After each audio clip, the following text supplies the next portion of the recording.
போக போக போக கடைசியா தான் நான் நின்றுட்டு இருக்கேன் வீடியோல.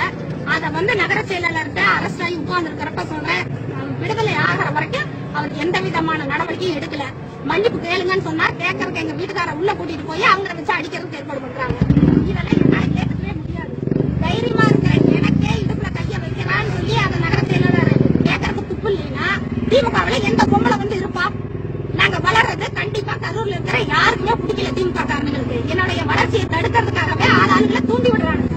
இது எதனாலேன்னு எனக்கு தெரியாது. நகர செயலாளர் கண்டிப்பா பொறுப்பா பதில் சொல்லி ஆகணும். நான் உண்ணாவிரதம் உட்கார்ந்துருக்கேன், அதே மண்டபத்தில் தான் உட்கார்ந்துருக்கிறேன் நான் வாசல்ல.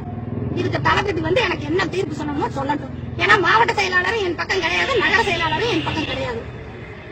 இல்லைன்னா இதுக்கான முடிவு வந்து தலைமைகிட்டே நான் விட்டுறேன். தலைமை சொன்னா மட்டும்தான் நான் இதுல கேட்பனே தவிர என்னை ஒருத்தன் கரூர் மாவட்டத்துல தொட்டுட்டான்னா கரூர்ல எந்த பொம்பளைக்கு திமுகவுல பாதுகாப்பு கிடையாதுங்கிறது என்னுடைய ஆணித்தரமான உண்மை.